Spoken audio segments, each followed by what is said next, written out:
हमारे आसपास भूतों की एक काल्पनिक दुनिया है, लेकिन हम उस दुनिया से बिल्कुल अनजान रहते हैं।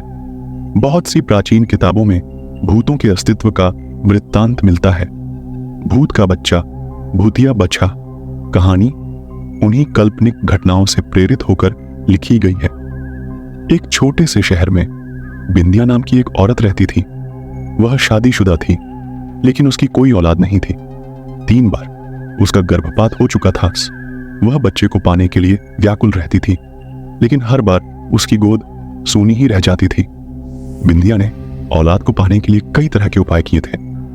इसके बावजूद उसके घर का आंगन बच्चों की किलकारियों के लिए सूना था। बिंदिया का पति एक मजदूर था और वह अपनी पत्नी से बहुत प्यार करता था। उसे भी अपने बच्चे की चाहत थी, लेकिन ऊपर वाले की मर्जी के बिना उसका यह सपना पूरा नहीं हो सकता था। बिंदिया चौथी बार फिर से गर्भवती होती है।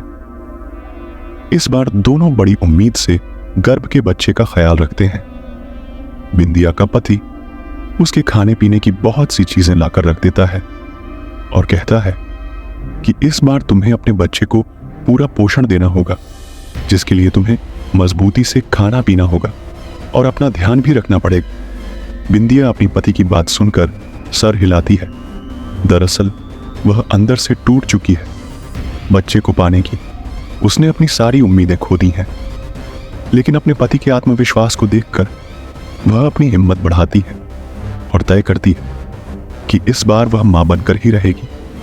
आधी रात होते ही बिंदिया के पेट में दर्द शुरू हो जाता है।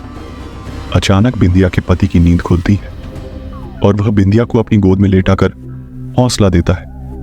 लेकिन जब दर्द बर्दाश्त के बाहर होने लगता है तो वह अपनी पत्नी को अपनी पीठ में लाद कर अस्पताल के लिए भागता है। रास्ते में बिंदिया बेहोश हो जाती है। बिंदिया का पति उसे वहीं जमीन पर लिटा लेता है और जोर जोर से मदद के लिए चिल्लाने लगता है। तभी पास में स्थित श्मशान से एक चंडाल निकल कर आता है। उसके हाथ में एक पानी का ग्लास होता है। वह आते ही बिंदिया के चेहरे में पानी छिड़कता है। बिंदिया धीरे धीरे अपनी आंखें खोलती है।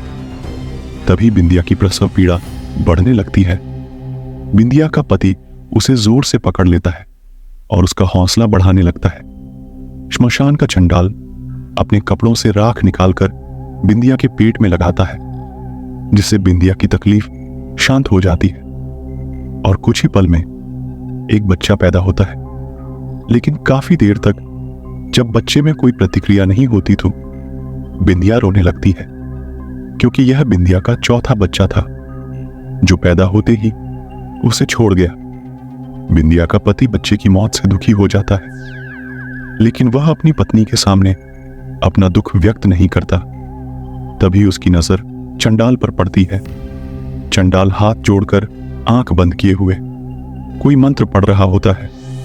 अचानक बिंदिया के बच्चे की आंख खुल जाती है और वह किलकारी मारकर रोने लगता है।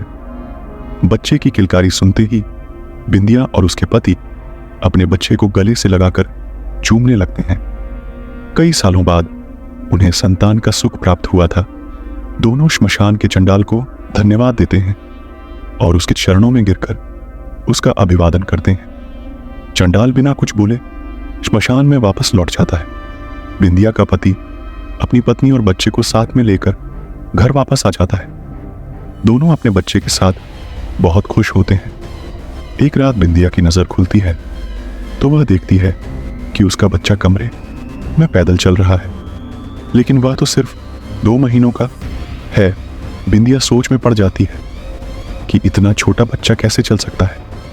वह अपने पति को जगाती है, लेकिन गहरी नींद में होने की वजह से वह नहीं उठता। बिंदिया डरते हुए अपने बच्चे को गोद में उठाकर बिस्तर पर लेटा लेती है, लेकिन उसके मन में डर की दस्तक हो चुकी थी। सुबह होते ही वह अपने पति से रात की बात बताती है। बिंदिया के पति को उसकी बात पर भरोसा नहीं होता। उसे लगता है बिंदिया ने कोई सपना देखा होगा और उसी को सच मान बैठी है। वह बिंदिया को समझाता है और अपने काम में चला जाता है। अपने पति के जाते ही बिंदिया अपने बच्चे को पालने में लेटाकर घर के काम करने लगती है। घर के काम के बाद बिंदिया अपने बच्चे को दूध पिलाने के लिए उसके पास जाती है और वह डर जाती है जब अपने बच्चे को ऊन से भिड़ा हुआ मुर्गे के पंखों के साथ खेलती देखती। तभी पड़ोस की महिला बिंदिया के घर आती है और कहती है, मेरा मुर्गा नहीं मिल रहा है, क्या तुम्हारे घर में आया है?